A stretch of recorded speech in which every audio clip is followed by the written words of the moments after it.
What I understand about girls now, though, is that I never used to understand how they could just be over a relationship right when they break up with somebody. I never got that. And then it turns out that girls gear up for a breakup. They get ready. They pack their things emotionally. And it's like the amount of time a breakup happens for a girl and a guy, the same amount. But it happens 3 months before the guy knows what's going on. It's like, a girl starts she's like, oh man, I don't know if this is right. Maybe I should not be with this guy. But she's keeping it all on the inside, because it's mean. And she's like, oh man, it's not. And then she's going through a breakup. And if you're with a girl and she's crying randomly, she's going through a breakup. I know you're together, but she's going through a breakup right now. And then finally when she realizes that the relationship is over and it's okay, everything's gonna be all right. It's okay. It was good while it lasted, and this person it just didn't work out. Things don't work out. And then she's finally over it. She's separated herself. And then that's when she goes, hey, Jonah, we need to talk. And you're like, what? No, we can work on this. We can save this. She's like, you had your chance 3 months ago. You're like, I didn't know. And that's the thing, and that's why girls want to be such good friends with guys after a breakup, because that guy just helped them through a really tough time. Oh, you were there for them. You might have not known it, but you were there for them. You were sharing a bed. It's another one of those sad jokes. The stand-up sadity of Jonah Ray. I always used to get real bummed out when I heard girls talk about how they liked a guy with a big penis. I was like, I like a guy with a big penis. That's the kind of women I hang out with. I like a guy with a big old pee. It didn't upset me. I didn't like it. I never understood. I was like, don't you want a guy with a penis with personality? It makes you laugh with jokes. Don't you want that? I never understood. I didn't like it. It made me upset. And then until one day I went to a sandwich place. And in front of me, they put down the biggest submarine sandwich I'd ever seen in my life. And my first reaction upon seeing it was like, oh, it's going to my body. Oh, that's what came out. I was like, oh, I'm gonna shove this in my mouth. I'm gonna just want it inside me. Give me some mayonnaise as lube. I'm gonna get this sandwich inside me. Give me 2 sandwiches. Film me getting these sandwiches in me, Billy. Film me getting these sandwiches. You know what? Take this one back, make it bigger, burn it black, bring it back. So I get women, is what I'm saying.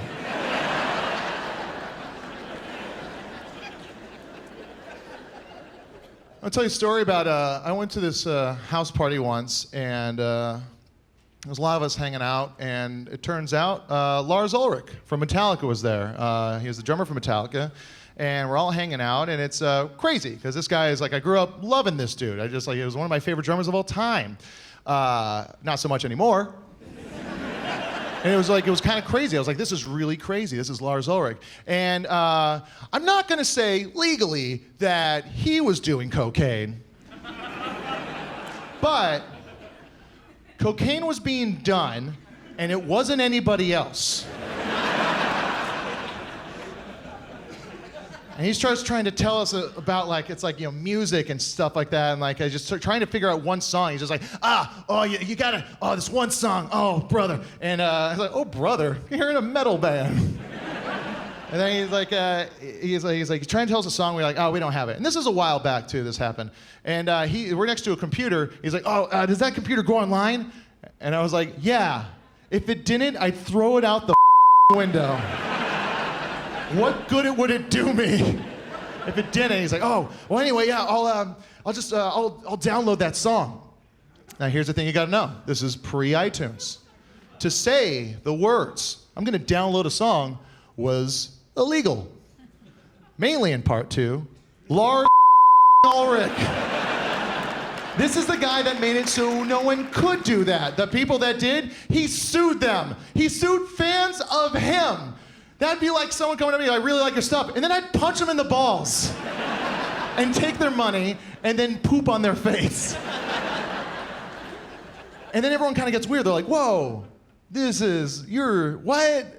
Nah, why would you? And then he's like, understands it's kind of weird. And he's like, oh, no, it's cool. I kind of have an ultimate hall pass when it comes to this thing. Again, ultimate hall pass? How old are you? You're in Metallica, come on.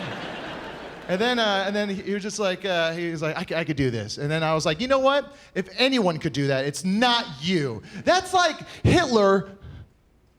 Yeah.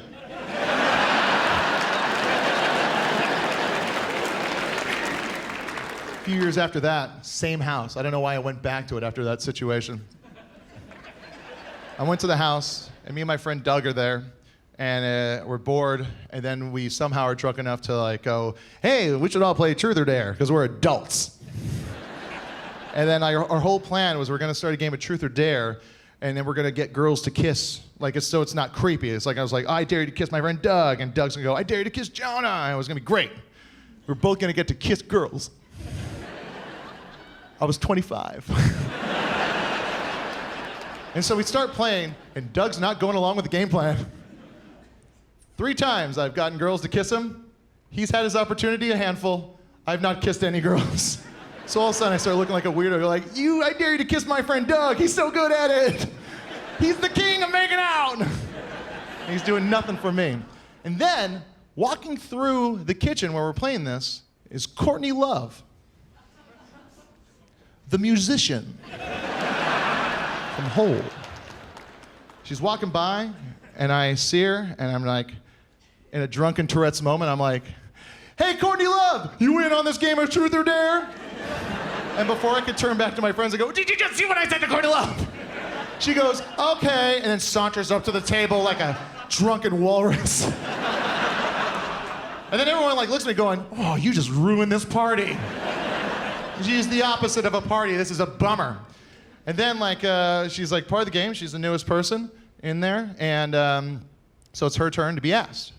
And so a girl goes, all right, Courtney Love. Truth or Dare. Yeah. And we're all laughing because we're too old to be doing this. And then Courtney Love says truth. And then we all go, oh, no. Oh, what? You? Yes. Oh, way to go, dumb girl. And then we all start zeroing in on the girl going, go and ask her. Go and ask her. Ooh, just ask her. Ask her. We have this opportunity. We have this window of an opportunity to ask Courtney Love that question. Anyone that's a fan of music at all gets to ask her if she had anything to do with it. If she knows anything. What happened? Because she can't lie. Truth or Dare. Don't negate the whole thing. And then the girl like doesn't know. She's like, well, best person you ever had sex with. And everyone's like, boo.